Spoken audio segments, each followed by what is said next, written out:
There's a facet of this offense that currently shapes up, I think, as a potential strength, but that also could be the polar opposite. Good morning to you. Good Monday morning. I'm Dejan Kovacevic of DK Pittsburgh Sports, and this is Daily Shot of Steelers. Comes your way bright and early every weekday. If you're into hockey and or baseball, I also offer daily shots of Penguins and Pirates, and I would encourage you to stick around to the end of today's show for a special announcement that I've got.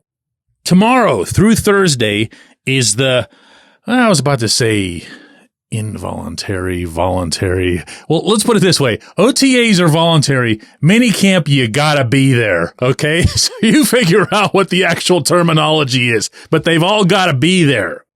And as such, everything about these sessions is taken more seriously. They're longer, they're more detailed, they're more vocal, and while they aren't exactly about to go beating each other's brains out, they're more competitive with more to see.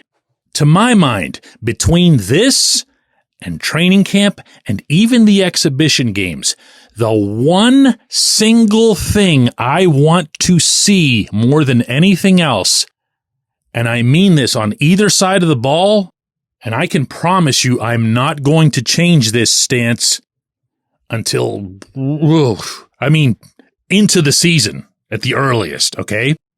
And I'll be blunt about it. The quarterback moving around, scrambling around, rolling by design, all of that has to work in concert with what's essentially a new offensive line. And it's all got to look like it makes sense to everybody involved, or else. Are you following me on this? If not, I'm going to give it another try here. This time, attaching names. Russell Wilson moves. This is not news to anybody. If you've seen any part of his career in Seattle or Denver, he moves.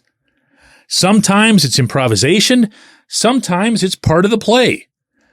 Russell has moved quite a bit through OTAs. He's moved to the left. He's moved to the right. He's not a big guy. He has to find his own sight lines. He has to find his own targets, and he finds his own way and his own rhythm about achieving these things. And all of that sounds great and really encouraging and maybe even exciting until you remember that the Steelers' offensive linemen, you know what I'm going to say here, right, were giddy. I mean, absolutely giddy over the final month of the 2023 season because they'd finally found themselves a quarterback in Mason Rudolph who basically just stays where he's supposed to. So they knew where they needed to be for pass blocking purposes. It wasn't just the young guys saying this. It was Isaac Seumalo. It was every last one of these offensive linemen. Every last one of them. On the record, off the record, didn't matter. Glowing terms. Oh, we love that Mason is just standing there. And with that, you'll also recall, came all the shots at Kenny Pickett, because Kenny was the one who was constantly bailing early or rolling mindlessly to the left, running into sacks, making his tackles look ridiculous, even getting hurt a couple of times by doing that. Now take both of those scenarios that I just gave you, meaning Russell likes to move, and these guys loved it when the guy didn't move. And now add on top of that you might have a rookie center in Zach Frazier, that you might have a rookie right tackle in Troy Fautanu.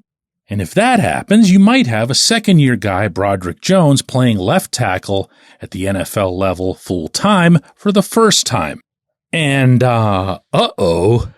this matters, my friends. I know everybody gets all stoked about every little detail that comes out of these summer workouts, and I hear Roman Wilson's doing great because Roman Wilson's running around in shorts, catching passes in front of another guy wearing shorts from a quarterback who's wearing shorts behind an offensive line that's not even really getting rushed by the defensive line because they're barely making contact, and none of that is the actual news. None of that is the actual thing to watch from these scenarios. It's never about, you hear me say this a lot, who looks good out there? Who looks good? Who do you like? That's not it.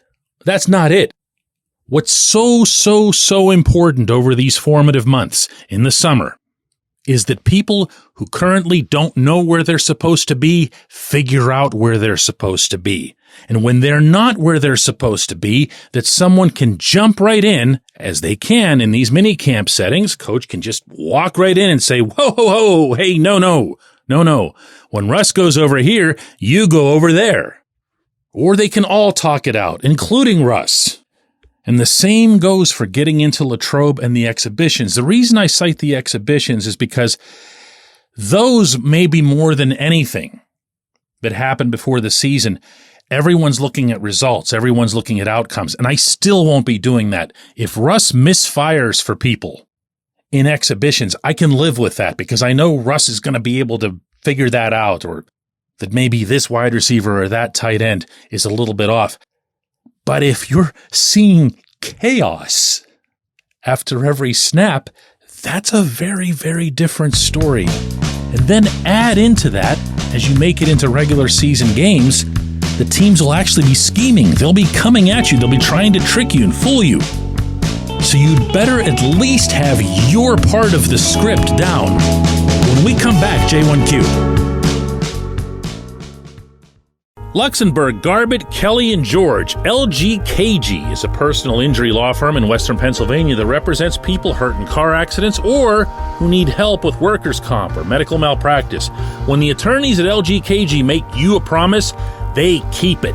They've been keeping promises in our region for over 80 years. LGKG's been AV rated, the highest rating a law firm can receive, and they've been designated super lawyers. That's actually a thing for over 15 years. It's a rare combination. LGKG has offices in Cranberry, Newcastle, Beaver Falls, Butler, and Elwood City. Learn more about them by visiting lgkg.com or by calling 888-842-5454. LGKG.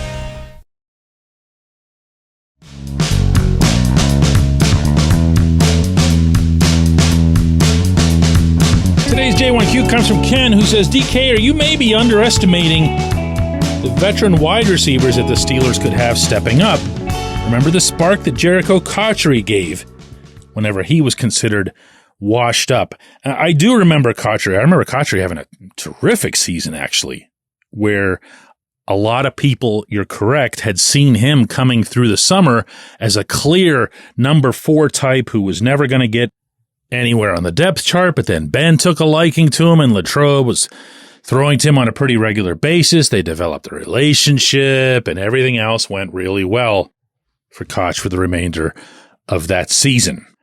The next time that you hear me flat out dismiss Van Jefferson, for example, who's been encouraging through OTAs as much as that sort of thing can occur, or Calvin Austin, who I've done an entire episode on, not to mention spent a lot of time with him, talking to him, learning about what he's trying to do to become that guy, to kind of fill that Deontay Johnson role. Obviously not as a pure possession receiver, but as a guy who can utilize that extraordinary speed that he has and find some open grass and take off, create some splash. I've mentioned both of them. And every time that I have, and I'm going to do it again, I've added that I'm being greedy. I want more. I want another wide receiver. I want an impact, experienced, known commodity wide receiver who can take at least one area of the wide receiver's game and amplify it significantly. What I mean by that is if it's just a great possession guy, then go get a great possession guy. If it's a Mike Wallace type, straight line, pulling people away, and then you turn George Pickens into someone who's a little bit more versatile and does a lot of those things that we saw George impressively doing over the final month of the 2023 season, then great. Then go ahead and do that. If it's a combat catch specialist, as long as it's not James Washington, go nuts. Get it. But get me some trait that the Steelers don't currently have from this group. That's been my point here. It's not to denigrate the guys who are already on that particular depth chart. And hey guys, before I go today, I want to share that I'm going to be on vacation overseas, going to Serbia, as I often do. That's where my extended family is, in Belgrade and Novi Sad. And I'll be there until next week. So the next shows that I do, meaning all 3 of the daily shots, will come your way next Tuesday, June 18. Again, that's all 3 of them. Daily shot of Steelers, Penguins, and Pirates will be back next Tuesday, June 18. If you've been listening to or reading my stuff for a long time, first off, thanks. Second, you'll know that I don't take many vacations. And when I do, it's pretty much at gunpoint. Well, this one's at gunpoint. I've been told, ordered by everybody involved, no work. Go over there, enjoy the family. There's some young kids that I'll be spending time with who are people I don't get to see and enjoy very often. I'm really looking forward to that. I can't say that I'm looking forward to being away from the show or from writing, but orders are orders, and I'm going to follow these. I appreciate you listening to this show more than I can convey, and I'm going to appreciate it more than ever when I come back. I can promise you that. Again, next shows are Tuesday, June 18. Thank you so much for being with me.